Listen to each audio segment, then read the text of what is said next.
This is Zestology, new rules for living with energy, vitality and motivation. Tony Wright in here, walking around London, and I just dropped my phone. Luckily it hasn't smashed. I'm feeling very enthused, actually, because I've started reading a book that has been recommended many times over in the Zestology book club, and that is Homo Deus. The same author that wrote Sapiens wrote Homo Deus, and it's all about humans becoming gods and the future and technology and happiness and where we go from here when technology is just expanding and growing and changing so quickly. And many of you have recommended it to me, and many guests have recommended it in the Zestology book club, and I just started reading it, and I'm just so enthused and excited by it. It's all the kind of stuff that I think about and worry about and ponder over on a daily basis. So much so that there's one bit that I particularly like, and towards the end of this podcast, once the interview's out of the way, I'm going to read you a little bit from it, which could be the most boring thing ever on a podcast. But I'm confident it won't be. I'll do my best to not make it boring. I just read a bit this morning and I thought, and it's a bit on happiness and what makes us happy and what doesn't make us happy. And I read it and I thought, that's me. That's very relevant to me. So that is something for you to look forward to, or not, as the case may be. If it's the most boring thing ever on a podcast, don't blame me. Today's guest focuses on breathing and many other things as well, but breathing and correct breathing and how breathing can calm us down, chill us out, meditate us, improve our health is a really important part of the podcast. He is a multiple best-selling author, New York Times bestseller, and Brian Mackenzie is also the inventor of CrossFit endurance.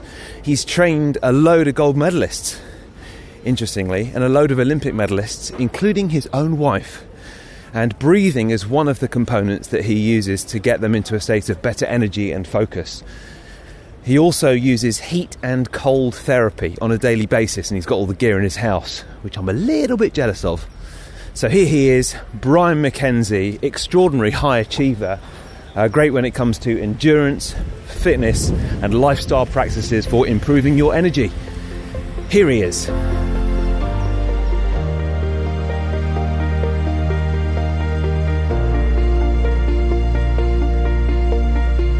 Brian, how you doing? Tony, I'm great. Thanks for having me. Great to talk to you. Have you already had a workout today? As a matter of fact, I just got out of the shower. Did you really? Yeah. Do you like to get it done in the morning? Well, the shower wasn't the workout. I did a workout and then got in the shower. I usually every morning I'm moving in some way, whether it's yoga or some sort of strength and conditioning type stuff, or swimming or cycling, whatever. But it all there's a whole process I've got in the morning that's pretty that works for me. You know, it starts with breath work, starts with maybe some cold and heat, and then it moves into moving, and then starting the day. Good, yeah. And listen, that was really pretty much at the top of my list. I've just interviewed someone, and he's a triple certified physician and cell scientist and biologist. Basically, he knows his stuff. And he was talking about breathing, and he said that very few people are breathing in the correct way. And I know, Brian, that you do a lot on breathing, so I thought it'd be a great place to start. Look at how you teach other people. I know you teach a lot of people, and you've written New York Times best-selling books and everything else, to breathe in the correct way, because it seems to me that as long as you're getting the oxygen in somehow, you're all right. Yeah, well, your friend is absolutely right from the academic standpoint, and from an experience standpoint, even I'm guessing he's got some experience in it, and what he's learned is, he's absolutely correct as well. And unfortunately, it doesn't have as much to do with oxygen as people think. It's more about carbon dioxide, and although we need the oxygen to survive, the carbon dioxide is kind of the exhaust or the byproduct of what's happening with metabolism, mitochondrial, function. And that said, most people tend to be pretty CO2 intolerant. It really has to do with CO2 tolerance, and CO2 tolerance plays a critical role in how we process oxygen. And this gets down to the cellular level. And thus, if we're not processing oxygen correctly because CO2 tolerance is too low, we're over breathing, which means we're blowing off the CO2, which means we're not actually utilizing the oxygen effectively or efficiently enough.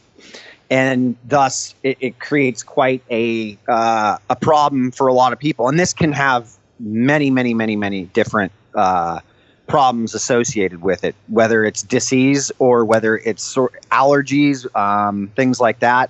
They all can play an impact. I don't suggest that necessarily breathing's the answer to all things, as I don't believe there's one answer, but I do believe it's probably the lowest hanging fruit that we've seen in human performance, if not the human condition. Wow. Yeah. So tell me, and us and everyone listening, what you do, what you did this morning, and what we can, and maybe we can kind of do it along. Yeah. So I usually start with I start with kind of a very simple breathing practice where I just run through about 10 cycles of a breath, and that can be an inhale, a hold, an exhale, and a hold, or it could just be an inhale and an exhale, right? Because the holds aren't necessary. But that being said, we figured out, we kind of stumbled on where people, not everybody reacts the exact same way to every single breath pattern. And thus, we kind of played around with some things. We offer up a breath assessment online on Power Speed Endurance, and we're actually creating an app called State that actually fingerprints this process. But I actually go through a very simple pranayama or an apnea type breathing protocol. It's one or the other because they can affect people very differently. And I run through 10 rounds of it. But I think the easiest thing for you and even the listeners to start to think about is you've got this thing on your face, this design for actually enhancing breathing, and it's called a nose.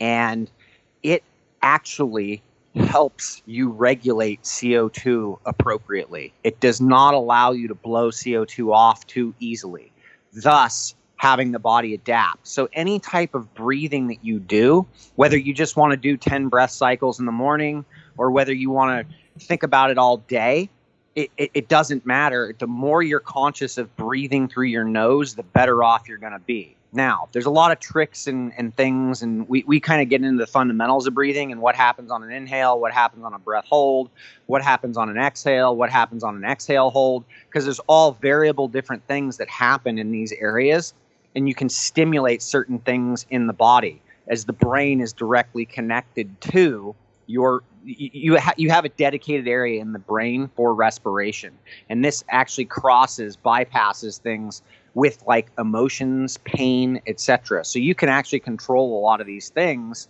or create more or less a physiological intercept through breathing with emotional responses to pain, etc. And I know you've coached, you do kind of about 70 seminars a year, and you also coach all kinds of interesting athletes, which is in my kind of other job as a sports presenter. I'm very interested. And I think you've coached some gold medalists, haven't you? Yeah. My wife is one. I knew that. Yeah, your wife is a gold medalist. That's awesome. Yeah. She went to London and Beijing. Wow. And what's her discipline? Rowing. Okay. And with the medalists that you coach and your wife, do they use breathing as part of their routine? My wife, she uses more meditation, although she does breathing. She and you know, when I was working with her, we weren't as much into the breathing as we were, but I have worked with Helen Morales, who's an Olympic gold medalist in wrestling, the U.S. women. She won the gold in Rio for women, and we used with her, and it would actually help her a ton to calm down prior to matches. And then she took it as much. She figured out how to actually use it in a match to where she knew what was happening based on her opponent's breathing patterns and when to make a move and when not to. Wow. Which in sports like contact sports like that, that's a very, like you talk about MMA, wrestling, jiu-jitsu, these are very, very important things. And anybody knows in boxing, I mean, if you watch the Floyd Mayweather McGregor fight, you saw immediately when McGregor's mouth opened up that was when Floyd decided to end the fight. And that was when it exactly ended. It was because he knew that there was a problem. He was out of gas. He wasn't conditioned enough to last much longer, etc. So these become, and that's not the only thing that can happen, but these are very intricate details of things that are happening with your breathing. Because like I said, your breathing is connected to the brain. It's also connected to what's happening metabolically with you. So the harder you work, think about anytime you go work out, what happens? Your respiration rate goes up. Okay, so what happens when my respiration rate gets out of control? It's pretty easy. You're probably out of control. You're probably overdoing it, right? And you get out of breath, and then you're going to stop pretty soon. So when you start to feel or see those changes in people or even in yourself, you now know you've got something to kind of pull back or pull back from and allow your breathing to get more controlled. Yeah. And how long do you do on your breathing in the morning? It all depends. Anywhere from maybe 10 minutes to sometimes 30 minutes. Because it's such a kind of it's a bit of a roundabout way to look at your workout, isn't it? A lot of people might be pushed for time in the morning. They might work 9 to 5. They might be rushing to the gym before getting ready for work, and they think, 30 minutes on the breathing before I even lift any weights. Well, here's the thing: it's pretty. We don't have to complicate it that much. Think about what you want to do with moving. Like I actually don't necessarily just think of sitting and breathing, although I do that most days. I'll actually take the breathing into training to where I'm actually controlling breath patterns while I'm working, much like a concept of yoga, right? Where you control it through positions. Well, there's no reason why you can't do that in anything else. If I get in a cold plunge, I control my breathing there, and I'm actually trying to force a better response or not allow my sympathetic nervous system to turn on too high. I use it when I'm riding the bike or whatever I'm doing. I can control my breathing. I can even do things like holding my breath for periods of time, and I can stimulate things that aren't necessarily going to get stimulated unless I do that. Yeah, that's awesome. And certainly the Taoists. Yes, I've kind of delved a little bit into Taoism. I think I'll probably talk about it more than I've actually read about it, to be honest. But they're really into their breathing, aren't they? And as part of the kind of historic systems of wellness, correct breath and focusing on one's breath throughout one's life and throughout one's day is like a massively important part and component of health for them, wasn't it? Correct. You will not see, I shouldn't say you will not. If you really take a look at things, it's not only the Taoists. You look at the Buddhists. You look at martial artists from Japan, from anywhere in the world, from Russia. The Russian medical system the Russians have been playing around with breath work forever. Everybody in every culture to some degree has played with breathing to a large degree to better embody what it is they're doing. You look at the Chinese; they do it. Qigong. A lot of the. I love Qigong. Qigong really chills me out and connects me to my body. Yep. Yeah, as it should. You're harnessing the body's energy. You're looking. You're going into that, and you're actually controlling things and using your breath with that, which is all part of what we're learning. What we've kind of haven't been really looking at with inside the I guess fitness world per se. I just broadly call it human performance, but I think the fitness world really got attached to this like, hey, go out and go long or go hard and you're going to get it done. And although that can do a lot of good for us and we can get endorphins and we can get positive results for that, you can actually enhance that much, much further by grasping the understanding of the respiratory system as well. Yeah. And, quite a significant proportion of this podcast's listeners might describe themselves as biohackers. And I know that's something that people are trying a lot, and I'm not going to recommend this. I'm not taking any blame if someone tries this because it sounds crazy to me. But I know that quite a few people are encouraging themselves to breathe through their nose at night, overnight, by taping up their mouths. Now, don't try this at home, kids, unless you know what you're doing. But have you tried that, Brian? Yeah, I haven't had to do that, but that's a Patrick McKeown thing. He wrote the book Oxygen Advantage, which is a great book and a great starting place to understand better breathing habits. I know a lot of people who've done that, and worst case scenario, you yank the tape off. But the thing is I actually just dedicated about a month of my kind of life to nasal breathing only, meaning no matter what I did, including working out, if I needed to mouth breathe, I just stopped when I did. And then I went back and got back to nasal breathing. And after about a month, I will wake myself up if I start breathing out of my mouth at night. Really? Yeah. We've seen a lot of people. I'm not making the claims, but what has been reported back to us from the information we've put out is we have had a number of people not only reduce allergies, but actually sleep apnea and things like that. And now you're starting to see ads for, sleep apnea things where they're actually putting things in their nose to open up the nose and allow people to breathe better through the nose, which actually will start to help shut down the apnea thing. Because there's a whole mechanical process that falls into that when the mouth opens, you're actually not getting the appropriate amount of air in. And when we start to open up our mouths, when we're doing anything, we're taking on more of a sympathetic tone. So think flight or freeze response. Yes. And it's not that we're becoming frightened but we're actually setting off more of a tone, and we don't actually need to use the diaphragm as much to breathe, because the mouth will upload or offload a lot of air. Thus, when we use the nose, we actually engage the diaphragm, which is also working on our posture. So being in a better position and using the nose actually forces you to get into a better position to access that diaphragm.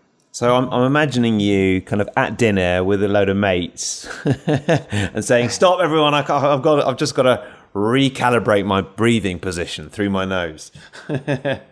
Yeah, well, now I'm at a point where I can go pretty hard and not have to stop with a lot of the things I do. But we're kind of at a point now, a number of years into this, to where we really know what's happening metabolically when I need to, when respiration rate changes, and then when I actually need to start using my mouth because I'm working so hard. And we know what those exchanges are, and we actually know how much, we're figuring out the timing of that based on fitness levels where you're actually at metabolically. So how long you can actually sustain that effort in that place with that sort of breathing pattern. Wow. So I am quite inspired with this, especially when you mentioned Qigong. Have you done any kind of formal Qigong training or looked into it much? No, I've looked into it a little bit. I did a number of years ago. I've practiced yoga. I actually still practice some yoga. I've played around with a lot of the different types of breathing methods, worked with free divers, spent some time. I did a lot of time with Wim Hof. Oh yeah. I've kind of done the roundabout to kind of understand the methodologies behind a lot of things. Had some conversations with Patrick McKeown on the Buteyko method, which was out of the Russian system of breathing. Yeah. It's really kind of just taking the principles of these things and kind of, I just want to kind of share a lot of the information, but I think the biggest thing that we've found the difference is that finding a specific breathing pattern that works for you in certain situations throughout the day can actually be it's almost like a skill development for not only the body, but for the mind. And it allows you to kind of self-regulate in instances when your arousal state gets away from you, right? And this is where we start to see where people get stressed, right? Well, this is going past being in an alert, calm state. This is now going past a certain area. And thus, if I actually recognize that, control the breathing, set a breathing pattern that brings me back to that place, I'm in control of that, versus letting that get away. And then my mind starts racing and I start behaving a little differently or a little, erratically, right? And too much of that inevitably becomes kind of trauma or an area where we just can't, we have poor sleeping habits. We're constantly stressed. We're adapting to anything. It's a very, difficult place to be. And this isn't just elite athletes. This is normal everyday people. And this is, I think, where the technology thing comes in. And we don't understand that going from a screen in front of my face into working out although we can recognize are different situations, but they're very similar in the fact that they're highly focused, highly sympathetic, dominant or toned situations that aren't allowing our bodies or our minds to kind of come down for a minute and allow us to recover. Yeah, totally agree. Just interrupting this podcast for one moment to say congratulations to Ginge Buddy. Ginge Buddy is an Instagram handle. I don't actually know his real name yet, but I'm sure I will soon. And he entered our Joovv competition along with many other people to win an infrared light, a Joovv infrared light which makes you feel good, heals you, sorts out your skin and all the rest of it. And we asked you for your favourite energy hacks on Instagram. Nice little post, tag @Zestology. And Ginge Buddy posted a very attractive photo of him lying in the snow on a cold day with just a pair of swimming trunks on. So well done, Ginge Buddy. You get a Joovv light. Thank you, everyone, for your entries. And we'll have another competition soon. Okay, back to the show. And, it's interesting because you were one of the authors of Unplugged, and I've obviously already spoken to a couple of your co-authors. And in terms of allowing your body to just come down, it's quite a good way of putting it. That is the big problem, isn't it? There's never any downtime. Yeah, this is the kind of the paradox with what's happened with technology.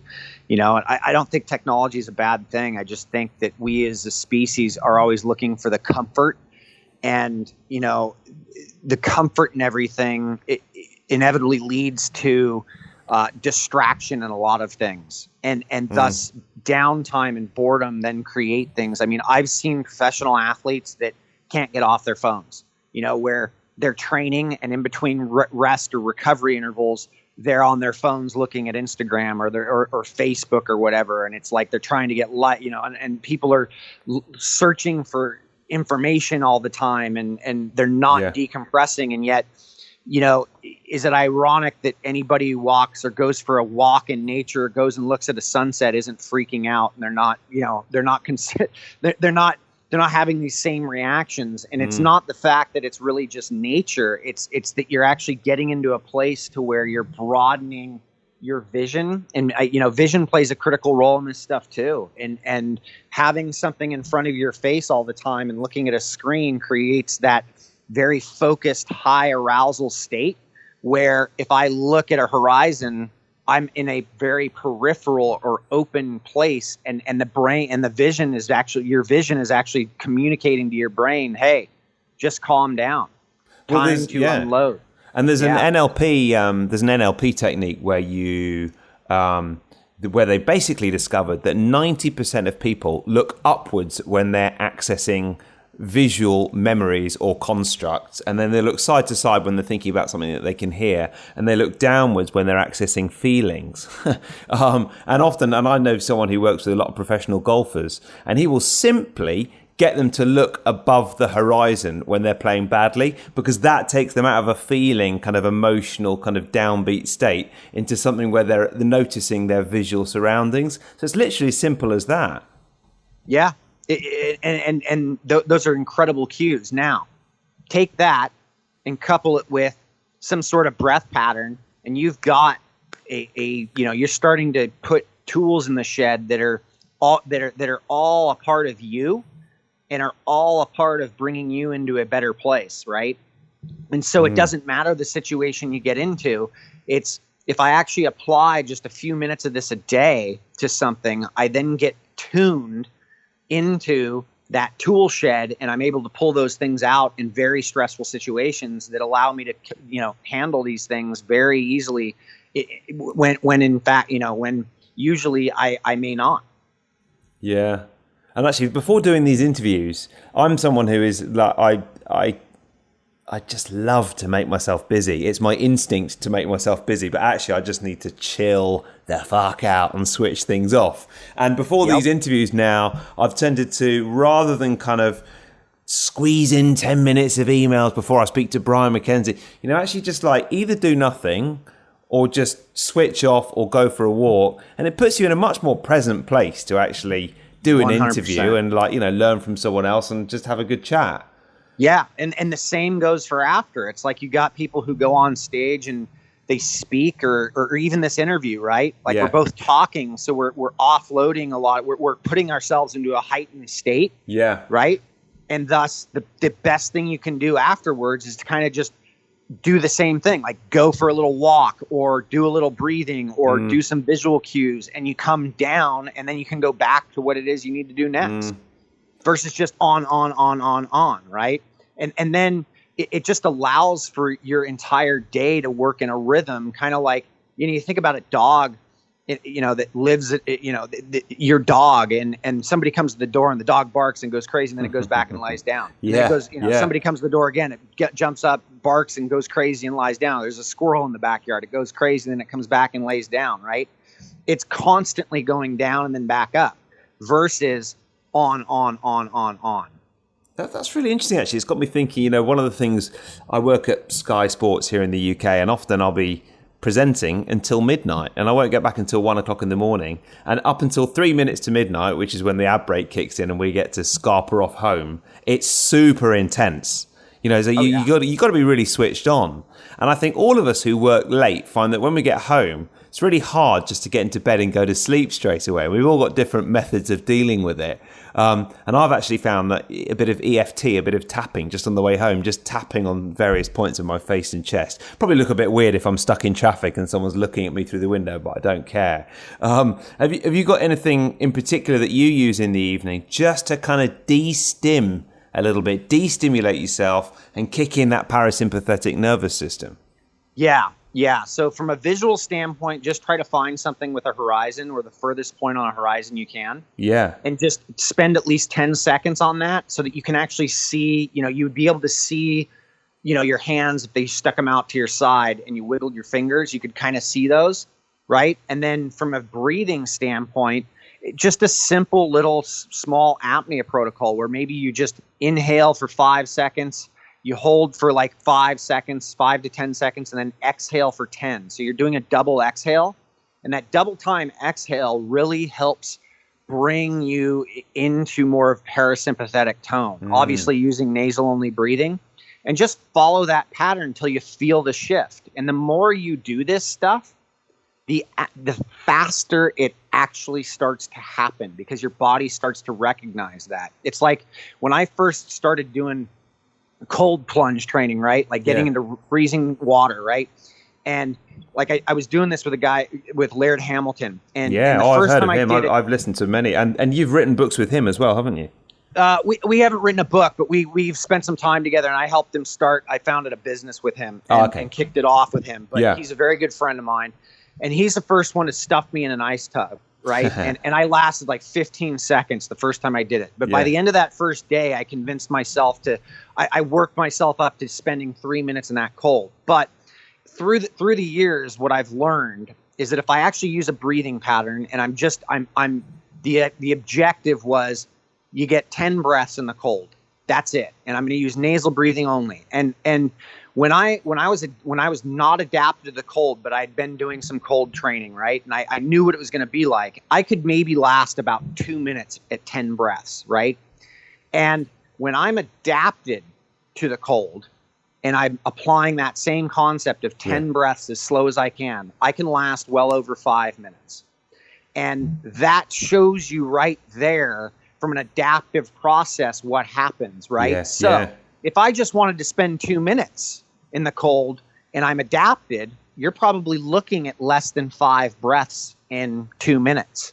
And thus you've accomplished more in that 2 minutes and you become more efficient. And so the body, when it starts to adapt, it learns from these processes of what you're doing. And it's no different than fitness or lifting weights or running and getting faster. It's all kind of the same thing, but it just takes a little bit of practice and consistency. And lo and behold, things just start to actually change in a very positive manner.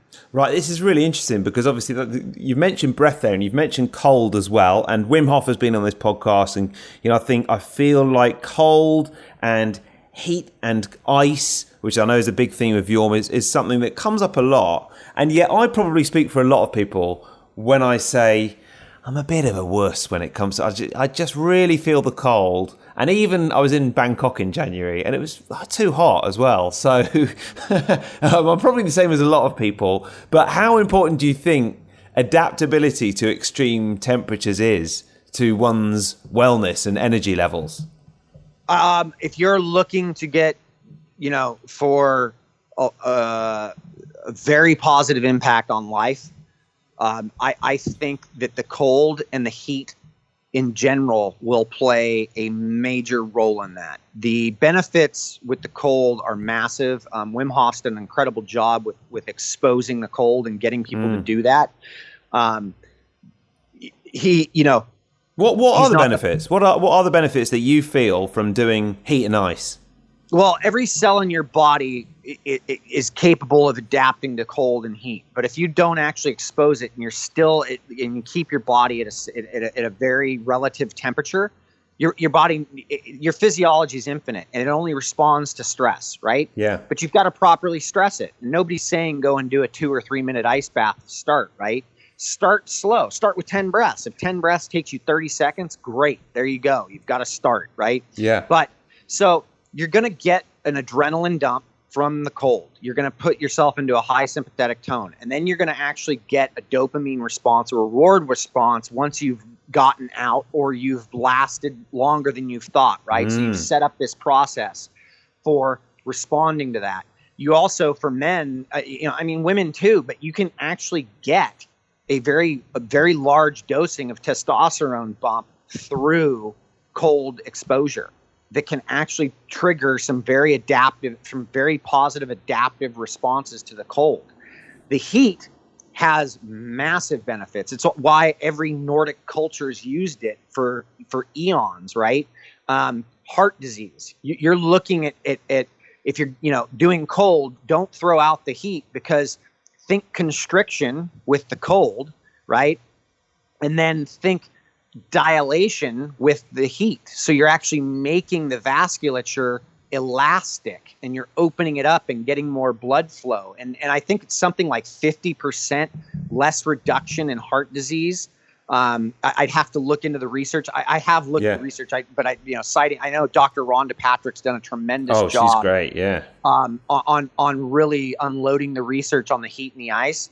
And, she's at foundmyfitness.com, but she is, the stuff with the heat shock proteins, these are very important for, the body, the tissue not deteriorating and being able to withstand things. This is why endurance is, such a beneficial thing to athletes. Is endurance releases heat shock proteins as well. You've also got the cold shock proteins in the cold, obviously. Those have a very positive impact on the body's ability to recover and respond to things.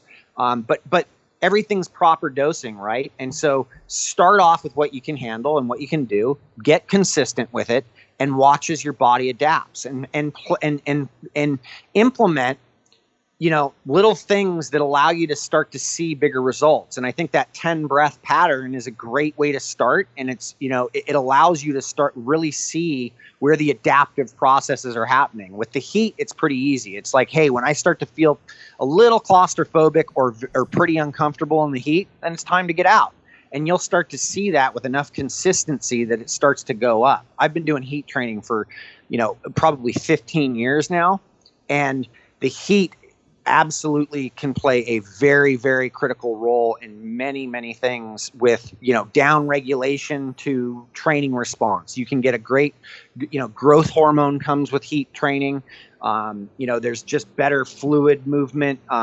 You're sweating more, you're getting a cleansing process, but, breathing alone is the biggest thing that we've got for a cleansing process. Is 70% of all the toxins in the body are basically eradicated through breath work alone. Yeah.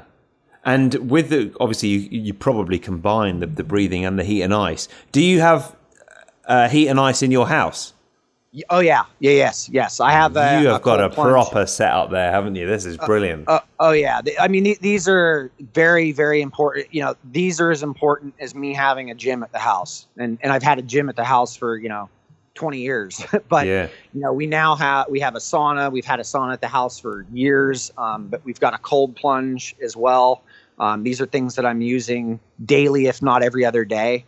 They're just a part of what life is, and they make life feel a lot more enhanced to a large degree. I wish we'd done this whole podcast with you in the cold plunge. That would have been great. Next time. Well, maybe if I'm over in London in winter. Yes, definitely. Yeah. It's been a long winter here, Brian. Well, it looks like our winter's actually just kicking in. It's odd, but really? I kind of knew that. Yeah, it looks like it's going to be raining the entire month of March here. Oh dear. Now, something I ask everyone is, what is one book that you'd recommend, and one tip for living with energy, vitality, and motivation? What would you go for? The one book I'd recommend, it's kind of a deep dive, and it'll probably require a number of reads, but it's called, the name of it's Consilience, and it's by E.O. Wilson. And it's about the merging of humanities and kind of how everything is everything, right? And how we're trying to kind of look at things in this global perspective or universal perspective is how they are affected. And I think it really sews up a lot of things. There's so many books out there that are great, but I think that one really has struck home with me, and the ability to look at one thing and then be able to read a completely different topic and be able to see the similarities in these things and how we can connect the dots in them. That sounds great. Yeah. So, I honestly believe that using breathing and understanding how it affects you and playing around with it is such an incredible tool. But the easiest way to start is just to start nose breathing more, no matter what you're doing, even if it's just going for a walk, right? You can see such big benefits within a very short period of time. And no matter what's going on, look, I've had my nose broken twice. I've got a deviated septum. I didn't think it was going to be something I could do. And I'm perfectly fine at very high intensity now after, through adaptation, as the body is plastic till the day we die, right? And things will evolve, and your physiology will change, and things will respond if you actually give them some time, and you're not in just a rush for immediate now. Although you could have some very immediate responses to it. But I do think that breathing is literally one of the great tools that we've got for understanding so much about ourselves within the mind and the body. That's awesome. And I've got quite a long list of things to get involved in after having talked to you, and breathing's right at the top, and just enhancing my own breathing capabilities. Thanks, Brian. It's been really good to talk to you. Well, thanks for having me on, Tony. I appreciate it. Where can people find out more about everything you're doing and your books and I know you do all these trainings as well. And where can people find out more? My two businesses are, powerspeedendurance.com is where we do a lot of the human performance or the conditioning and stuff. And we've got actual stuff integrated on that website for breath training. And we've actually got a whole section on like breathing and who and what and methods and all this stuff. We teach a course called The Art of Breath around the world. They're actually coming to London. Cool. So you can find, there's gonna be a couple courses in London. Oh wow, brilliant! In April. So if viewers want to go check that out, and then my other business is we're creating an app called State, and that website is optimizestate.com, and my social media is Twitter at Brian Mackenzie, and Instagram is at I am unscared. Yeah, I follow you on Instagram. Why did you pick I am unscared? unscared became a word a buddy of mine, Kelly Starrett, created years ago, and we kind of just rolled with it. And I ended up naming my corporation after that. And it stuck, and a lot of people really like the idea of it. And it's more or less courage. It's more or less looking at, hey, fear exists, and I know it's there, but if I'm consistent enough with it and I continue to apply, I've become unscared. I'm accepting this and moving through this. Yeah, that's really cool. Yeah, it's a good Instagram as well. I found it very, very inspirational. Thank you. Okay, well that's great. The Art of Breath. I'm going to look that up in London. Great. And that sounds like something that would be right up my street. So thank you, Brian, so much for coming on. Really do appreciate it. And have a great day, and maybe see you in London next time you come over. Thanks, Tony. Appreciate it. Cheers, Brian, and thank you for listening. And just before I go, this book, Homo Deus, has been recommended so many times in the Zestology book club, and I've finally got round to reading it myself, and I felt so infused reading it today. Just got really passionate and excited about all the themes and the way that he's dealing with the themes in this book.